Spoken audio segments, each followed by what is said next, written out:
There is a photograph taken on the deck of a carrier in the Gulf of Oman. An admiral stands at the bow rail, looking out at open water with the posture of a man who has spent so much time at sea that the horizon is no longer a view. It is simply where his eyes go. Behind him, 94 aircraft. Around him, a strike group valued at $28 billion. Under his command, 4,800 sailors and aviators who would execute any order he gave without hesitation, because the rank on his collar and the career behind it had earned that trust completely. The photograph was taken 14 months before his arrest. By the time it was taken, he had already been on the Iranian intelligence payroll for 2 years. Before we dive in, comment where you are watching from and click subscribe. What makes this case matter is not the betrayal itself, though the betrayal is extraordinary. What makes it matter is how close it came to working. 4,800 American military personnel flew a combat operation against an adversary that had been told they were coming. Through corridors, that adversary had repositioned its air defenses to destroy them inside, because the man responsible for keeping those corridors open had spent 7 months telling Iran exactly where they were. Understanding how that happened and how it was stopped with 96 hours to spare requires going back to where it began. Not with an intelligence tip, not with a surveillance operation, not with any of the mechanisms a counterintelligence apparatus typically uses to catch a traitor. It began with a travel expense report. The Defense Finance and Accounting Service conducts quarterly audits of Pentagon travel vouchers as a matter of routine financial oversight. The audits are not targeted operations. They are administrative processes, algorithmic reviews of expense patterns across thousands of accounts simultaneously. In the second quarter of the audit cycle that opened this case, an algorithm scanning the admiral's personal travel records flagged a pattern across 22 months of leave authorizations. Not his official travel, which was fully documented and consistent with his command responsibilities. His personal travel, rest and recreation periods, weekend departures, family visits. The records showed 9 trips to 3 cities: Dubai, Zurich, and Valletta, Malta, across those 22 months. Each trip ran 2 to 4 days. Each leave authorization cited personal business or family travel. No individual trip was anomalous. Senior military officers traveled to Dubai regularly. Zurich and Malta are unremarkable European destinations. Nothing about any single trip would generate a second look. The algorithm was not looking at individual trips. It was looking at patterns across trips. All 9 travel bookings, spread across 22 months and departing on different dates, had been made within 72 hours of one another. 9 trips across nearly 2 years, booked as though someone was working from a common calendar, scheduling around a fixed timetable that existed somewhere outside the leave authorization system. The flag the algorithm generated was assessed as low priority. It was routed to a standard review queue, where it sat for 11 days before an analyst with a background in counterintelligence travel pattern analysis pulled it during a routine backlog review. The analyst looked at it for 20 minutes. She noted the coordination pattern. She cross-referenced the 3 travel destinations against a classified database of known and suspected Iranian financial facilitation sites and intelligence meeting locations. Dubai appeared 3 times in the database, Valletta twice, Zurich once. The cross-reference was not a formal investigative match. The database documented locations, not individuals.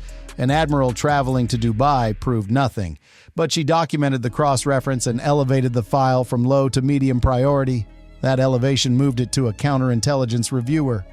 The reviewer ran the admiral's name against a separate financial intelligence database, a classified system aggregating international transaction records from financial monitoring programs. The name produced no hit on his primary accounts, which showed nothing unusual. It produced a hit on a secondary account, a private banking relationship at a Zurich institution held under a family trust whose beneficial ownership traced through 2 intermediate corporate structures back to the admiral's name. The account had received 6 wire transfers over 20 months. The source was a commercial entity registered in Malta. The Maltese entity had received its funds from a holding company in Cyprus. The Cyprus holding company had received its funds from a trading company in Dubai. 3 hops, Dubai to Cyprus, to Malta, to Zurich, to a family trust whose beneficial owner held 4 stars and commanded a carrier strike group. The reviewer ran the Dubai trading company against the classified Iranian financial infrastructure database. The company appeared in a 2020 Treasury assessment of Iranian financial facilitation networks operating through Gulf commercial entities. She picked up her phone. The call she made opened an investigation designated Broken Anchor within 90 minutes.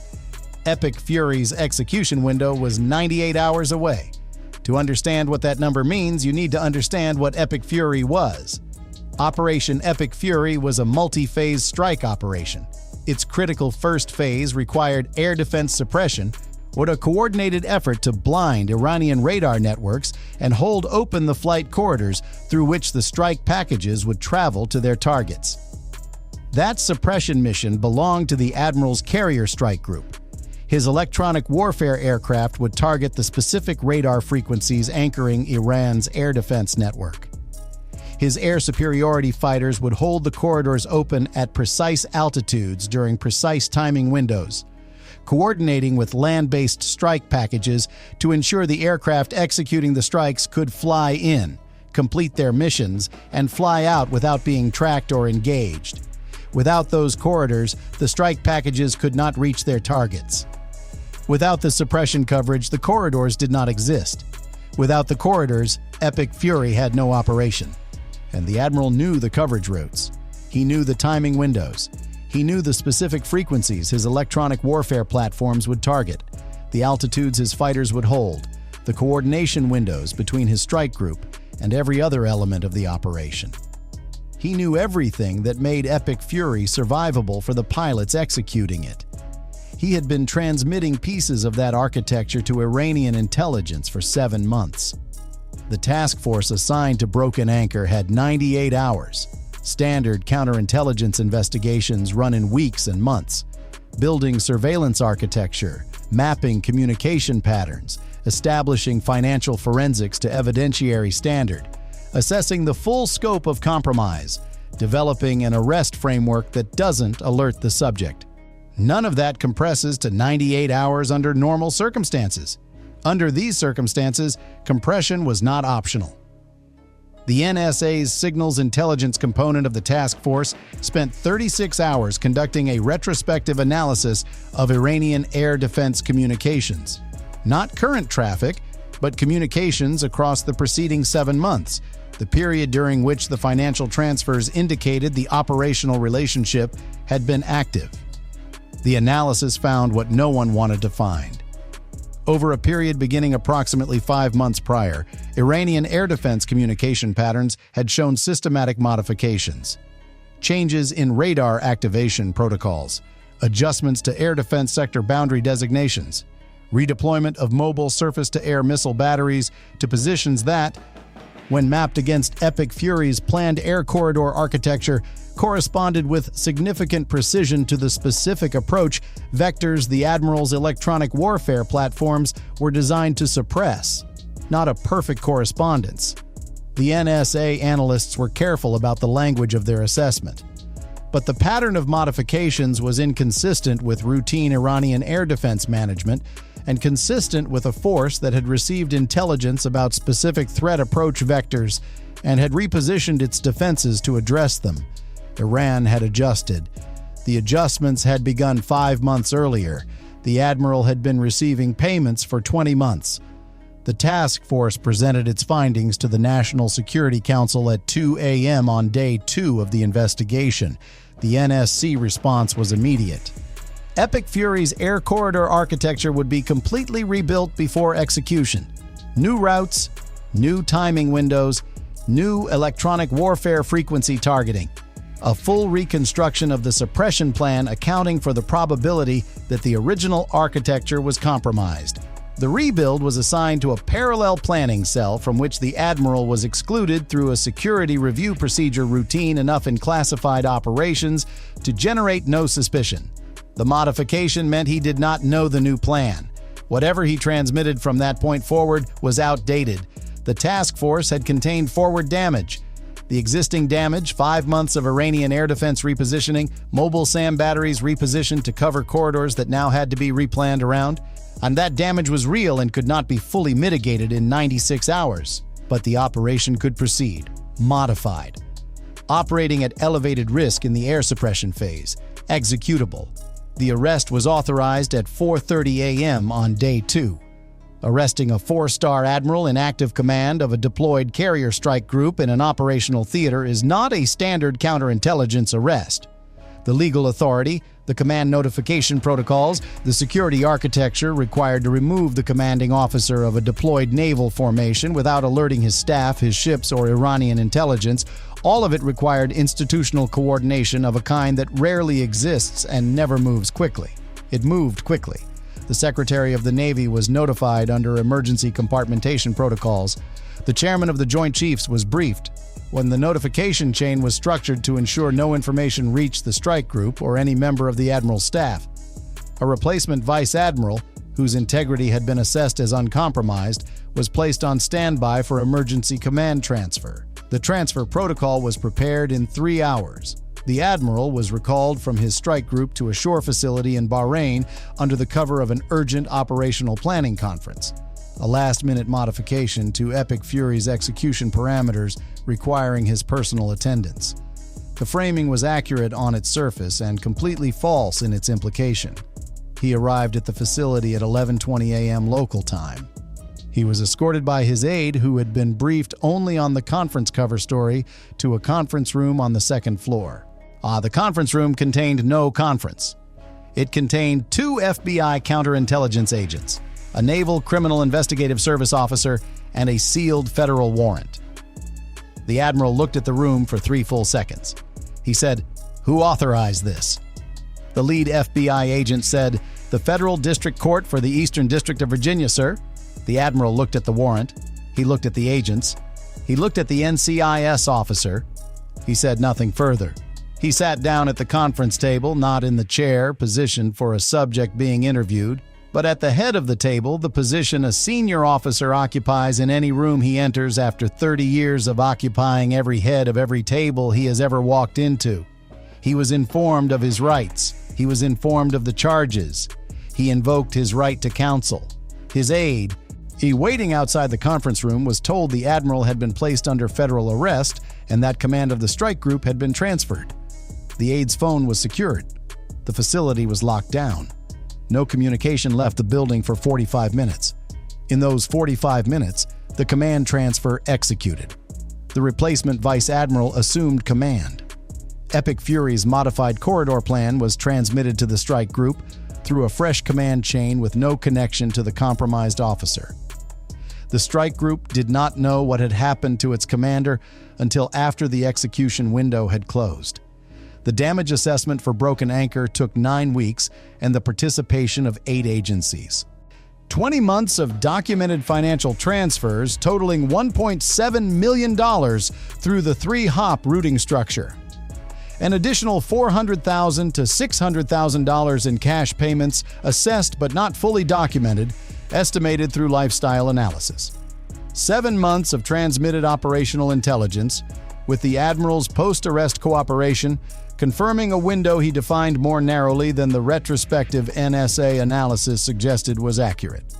His attorneys characterized his cooperation as consistent with acknowledging documented transmission events while contesting the broader inference drawn from Iranian air defense behavioral changes. The task force assessed the full scope of transmitted intelligence as broader than what he acknowledged. The task force also assessed that the evidentiary basis for that broader scope, while analytically compelling, would face trial challenges that the documented transmission evidence would not. Federal charges were filed within 30 days of his arrest.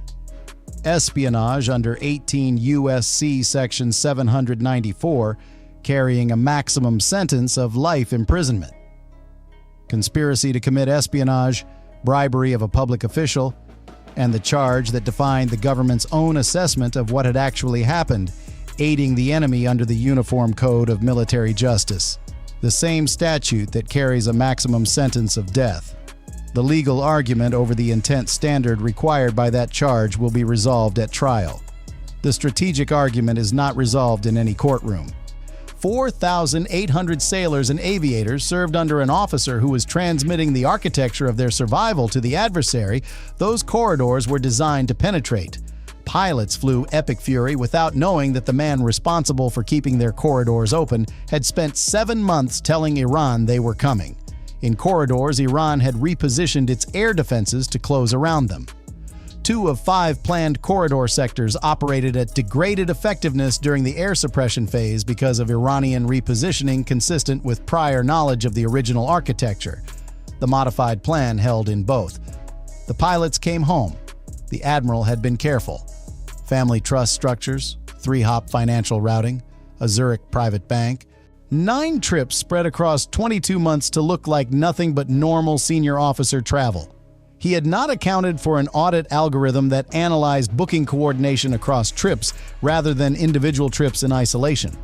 He had not accounted for an analyst who found a booking pattern interesting on a backlog review afternoon and spent 20 minutes with it.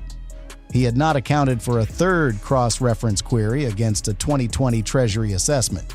3 queries, 1 algorithm, 1 analyst, 1 afternoon, against 30 years and 4 stars and $1.7 million in carefully routed payments and 7 months of calculated transmissions, and a career constructed so deliberately that no one in the system had ever generated a reason to look. 1 algorithm looked anyway. 96 hours before the execution window. The modified plan transmitted, the command transferred, the corridors rebuilt around what Iran had been given time to prepare. The air suppression phase executed against a more prepared adversary than the original design had modeled for. The corridors held. The pilots came home. That is what this was. 1 algorithm, 1 analyst, 1 backlog afternoon, and 4,800 people who never knew how close the margin was between flying home and flying into something the man above them had helped build.